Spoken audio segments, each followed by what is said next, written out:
The emergency room doors burst open with a violence that signaled a crisis far beyond our usual Saturday night intake. 2 paramedics were practically sprinting, their faces tight with a kind of fear I had rarely seen in seasoned professionals. On the gurney lay a man who looked like he was carved out of granite, his eyes wide and fixed on the ceiling tiles, his hands gripped so tightly on the side rails that his knuckles were ghost white. Behind them, a man in a crisp military uniform followed, his presence commanding an immediate, suffocating silence in the hallway.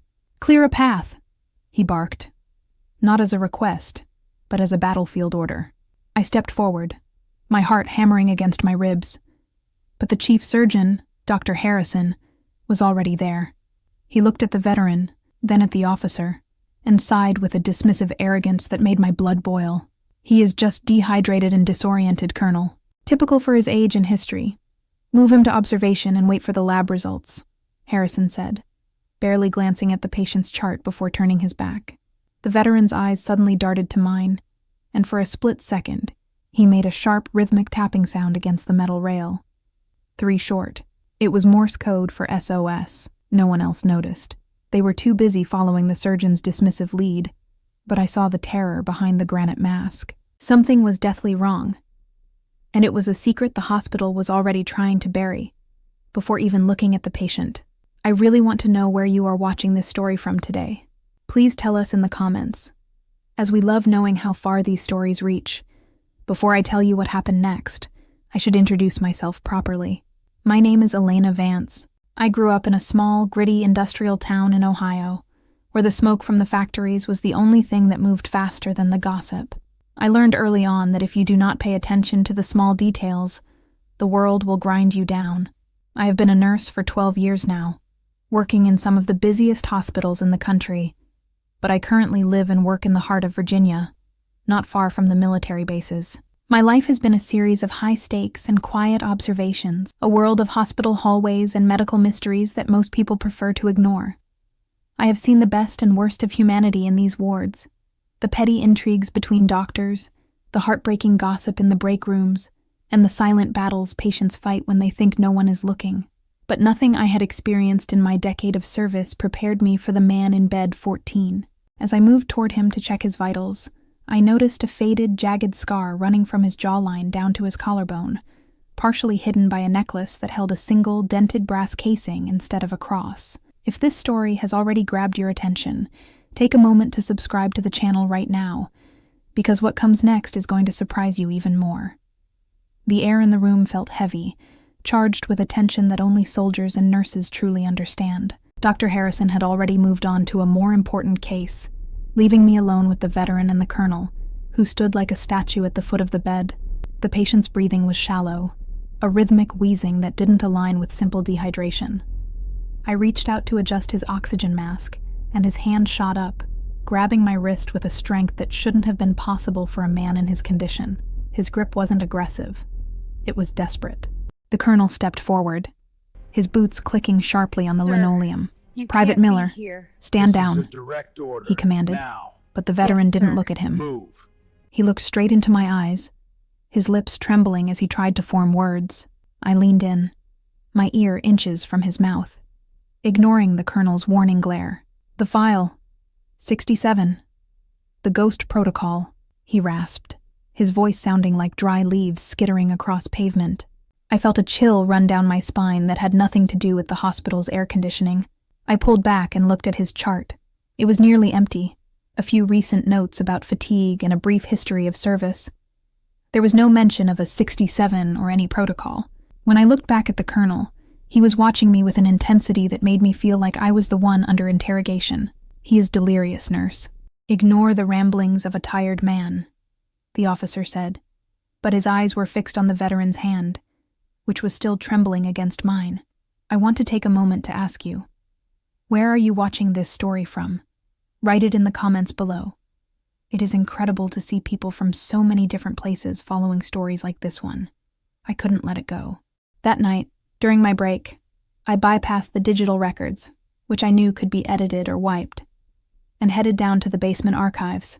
Our hospital was old, and the deep storage held paper records from decades ago that had never been fully digitized. The basement was a labyrinth of yellowing folders, and the smell of dust and old ink. My flashlight flickered as I scanned the labels on the rusted metal cabinets. Most of the staff hated it down here, but I found it peaceful, a graveyard of stories waiting to be retold. I searched for Miller, James, and after an hour of digging, I found a box labeled Decommissioned Service Members, Restricted Access. My hands were shaking as I pulled out a thin, weathered folder. The staples were rusted shut. As I pried it open, a single sheet of paper fell out, stamped with a red seal I didn't recognize. It wasn't a standard medical record. It was a handwritten log from a field hospital in a country that officially the United States was never involved in during the year 1974. The ink was faded, but the handwriting was precise. It described a Project 67 involving a localized chemical exposure that caused delayed neurorespiratory failure 40 years after contact. I realized then that James Miller wasn't just sick. He was a walking time bomb of a secret operation that was now finally going off. Have you ever been in a situation where you had to stay silent about something important? Or felt like the truth was being hidden right in front of you? Tell me in the comments. I stared at the red seal on the document, my breath hitching in the cold basement air. The handwriting belonged to a nurse who had long since retired, but her observations were chillingly similar to what I had just seen upstairs. Patient exhibits rhythmic muscle spasms and respiratory distress. Symptoms appear to be suppressed by standard medication, but will resurface with lethal force in the future, it read.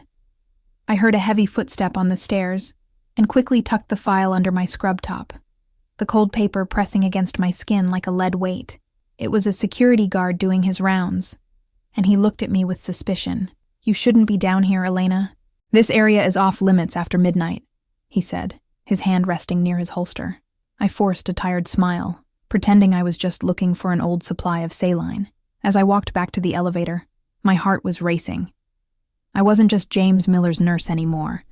I was the keeper of a secret that could dismantle the reputation of the hospital and several high-ranking military officials. When the elevator doors opened on the 4th floor, I saw Dr. Harrison talking in hushed tones with the colonel near the nurses' station. They both stopped talking and stared at me as I walked past. I knew then that the observation they had planned for Miller wasn't for his recovery. It was to ensure he didn't wake up to tell the truth. The conflict inside me was a war of its own. My training told me to follow the hierarchy, to trust the chief surgeon, and to stay in my lane. But my conscience was screaming that a hero was being silenced on my watch. I entered Miller's room under the guise of a routine check. He was awake, his eyes darting toward the door with animalistic terror. I leaned over him, pretending to adjust his blood pressure cuff, and whispered, I found the 67 file. I know about the ghost protocol. The change in him was instantaneous. His entire body relaxed, and a single tear tracked through the grime on his cheek. They're coming for the evidence, he managed to choke out. Just then, the door swung open, and Dr. Harrison walked in with a syringe already prepared. Step aside, nurse. I'm going to administer a sedative to help the private rest, he said, his voice smooth and cold.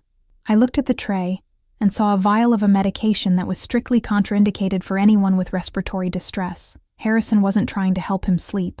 He was trying to stop his heart.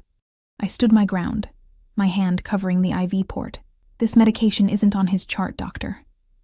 I cannot allow you to inject this without a written order. The silence in the room was so thick you could have cut it with a scalpel. Harrison's face turned a deep, angry shade of purple. I am the chief of surgery, and you are a floor nurse. Move. Now, he hissed, stepping closer. I didn't budge. I could feel the colonel's presence in the doorway, a shadow looming over us both. I'm following the hospital safety protocol, doctor. Every injection must be double-checked, I said, my voice surprisingly steady despite the adrenaline coursing through my veins. Harrison looked like he was about to physically shove me aside, but the colonel intervened. Let her do her job, doctor.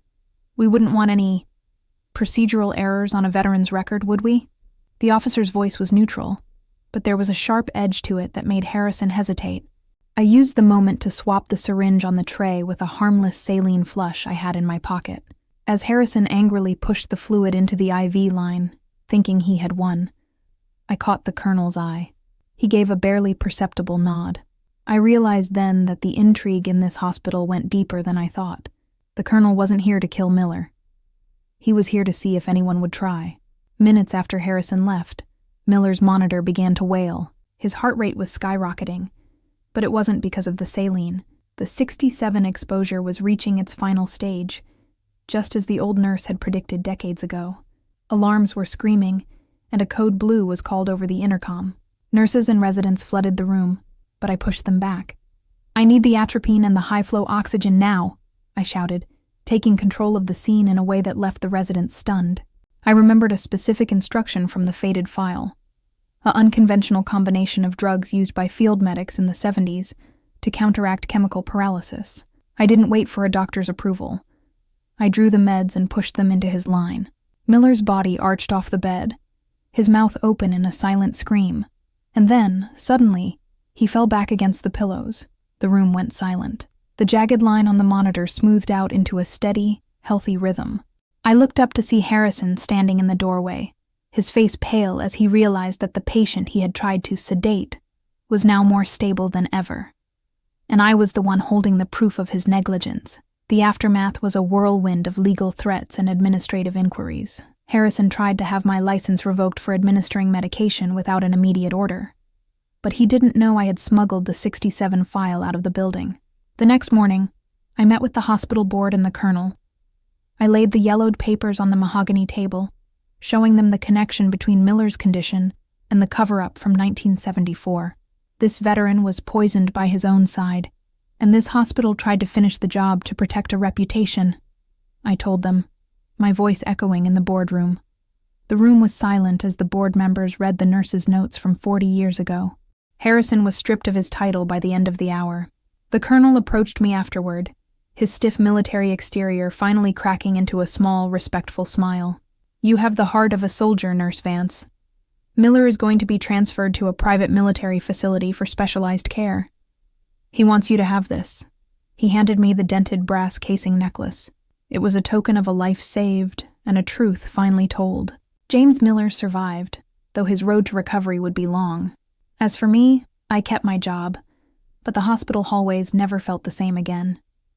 I had seen behind the curtain, and I knew that sometimes the biggest villains don't wear masks. They wear white coats and expensive watches.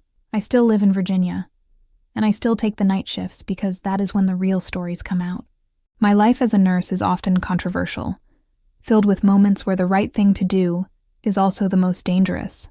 But every time I look at that brass casing on my nightstand, I am reminded that one person noticing a small detail can change the course of history. I stood up for a man the world wanted to forget, and in doing so, I found the strength I didn't know I had. My name is Elena Vance, and this was the night I stopped being just a nurse and became a witness to the truth.